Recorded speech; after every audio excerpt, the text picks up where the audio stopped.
안녕하세요. 반갑습니다. 주정그 이정렬입니다. 자, 오늘 5월 31일 현재 시각은 3시 40분을 지나고 있습니다. 자, 단전선이고요. 구독과 좋아요 부탁드리도록 하면서 브리핑을 드릴 수 있도록 할게요. 일단 오늘 주가가 상승 흐름들을 강세 흐름들을 보였습니다. 뭐 10% 20% 상승한 게 아니더라도 3% 정도 상승을 했지만 고개를 들어 올렸다라는 것들이 긍정적이죠. 이전 같은 경우에는 여기서 차익실현 매물들이 좀 나와주고 있었던 상황들이었는데, 일단 이 지지 구간들을 계속 지켜주는 모습들을 보여주면서 21선에 증가되는 모습들을 지지를 받아서 슈팅하는 모습들, 일단 돌파하는 모습들을 보여줬죠. 이 저항 구간들을 뚫어줬습니다. 약간 이전에 이 종가 5월 6일 금요일 종가였는데 2210원들 돌파를 하면서 오늘 2230원, 그리고 차익실현 매물들도 견고하게 이 정도면 좀 잘 받쳐줬어요. 차익실현 매물들을 상승하면서 거의 대부분 소화하면서 주가 움직임들이 견고하게 진행이 좀 됐습니다.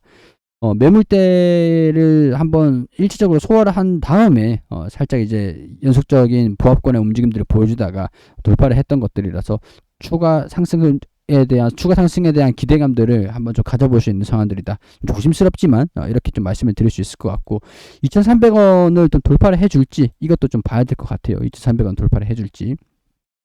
일단은 뭐 상황들은 좀 나쁘지 않다. 외국인들이 오늘 장중에 순매수하는 모습들을 좀 보였습니다. 그렇기 때문에 주가가 좀 견고하게 상승 흐름들을 보였는데, 기관이랑 개인 투자자들이 좀 매도하는 모습들을 좀 보였어요.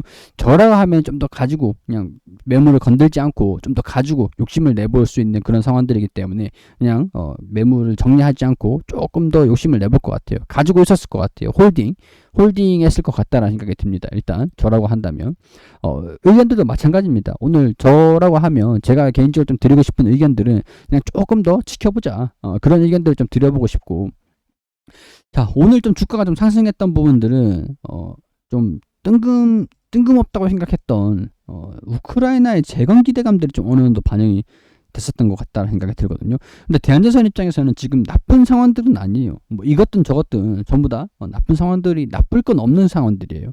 유일하게 나쁘다라고 하는 것들은 뭐 원자재 가격들 상승인데, 뭐 이런 물동량 그 유통비 증가 뭐 이런 것들이 될 수도 있을 것 같은데, 환율도 조정을 좀 받고 있지만 여전히 고환율인 상태이기 때문에 수출에 우호적인 상태고, 뭐 구리 가격 상승, 원자재 비용 상승, 이거는 이제 판매가에 전가를 시킬 수 있는 리레이팅 조항이 있기 때문에 리레이팅만 한다라고 하면은 큰 영향은 없을 거고, 그리고 태양광 솔라인이라 케이블, 솔라인 케이블 있죠. 태양광 전용 케이블. 그리고 풍력 전용 해적 케이블도 있을 거고, 원전 이제 초고압 케이블, 원전 전용 케이블도 있고, 그리고 이 인프라에 대한 투자가 진행이 되는 게 미국 쪽 수주, 이런 것들도 잘 기대를, 수주가 견고한 그런 상황들입니다. 결국에는 원전에 대한 수혜도 수주 확대로 이어질 수 있는 우호적인 환경들. 태양광 이것도 솔라인 이 케이블로 해서 수주 확대, 이런 것도 기대를 해볼 수 있고, 풍력도 해적 케이블, 이게 수주가 좀 들어오느냐, 이게 좀 중요할 것 같은데, 이런 것들도 환경 자체는 우호적이다. 수주를 증가시킬 수 있는 그런 환경 자체는 우호적이다. 여기에서 우크라이나 재건에 대한 기대감들, 아직 전쟁 끝나지도 않았는데 우크라이나 인프라를 재건을 하기 위해서 필요한 것들은 전선이잖아요. 전선, 뭐 케이블, 뭐 광통신, 통신망, 이런 쪽인 것 같은데, 자, 우크라이나 좀 생뚱맞다라고 생각을 했습니다. 이전 같은 경우에서는. 근데 제가 오늘 일단은 좀 보니까 EU가 90억 유로를 지원하는 게 우크라이나 재건을 쓰는데 합의를 지원을 하는 거에서 재건을 위한 지원금으로 합의를 했다라는 내용들이 좀 나와주더라고요. 그리고 러시아가 해외 자산들을 좀 동결했던 것들이 있어요. 그런 것들을 러시아의 자금을 가지고 우크라이나에 재건하는데 투입해야 된다. 그런 얘기들도 좀 있는 상황들이더라고요. 정상회의에서 우크라이나 90억 유로의 지원을 합의했다. 큰 금액은 아니지만 12조 원 가량 금액으로 재건에 대한 강력하고 구체적인 지지다. 근데 지금 전쟁하고 있는데 재건을 한다. 그럼 어디에 재건을 할까? 그걸 이제 좀 봤었는데, 이전에 좀 전황들을 보니까 이전 같은 경우에서는 여기 키이프, 하르키우, 돈바스, 헤르손, 크림반도 위쪽으로 이렇게 전 지역을 중심으로 해가지고 러시아 쪽으로 계속 점령을 하고 뭐 진격을 하고 반격을 하고 이런 전선이 좀 있었습니다. 전선이 좀 북쪽이랑 동쪽, 남쪽 다 이제 전선이 확대되어 있었는 상황이었는데 지금 같은 경우에서는 여기를 좀 밀어낸 상태고 돈바스라든가 크림반도 위쪽으로 전선이 좀 집중되고 있는 모습들을 보여주고 있습니다. 그렇기 때문에 여기에 대한 인프라가 재건이 좀 진행이 되지 않겠나 그런 상황들이 예측이 좀 되는 상황들인데 이전에 키예프하고 하르키우 쪽에 전선이 좀 있었다라고 하면은 이제는 이쪽으로 좀 동남부 그 크림반도 쪽 이런 쪽으로 전선이 좀 집중되는 모습들을 보여주면서 여기는 이제 반격이 되고 전선들이 이쪽으로 집중되면서 이쪽으로 좀 재건을 좀 하지 않을까.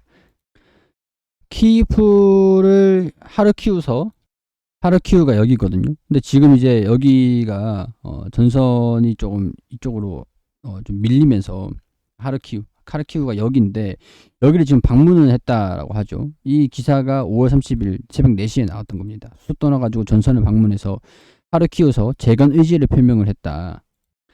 우크라이나 군은 수도 방어에 성공했고 제2의 도시 하르키우도 수복을 했다.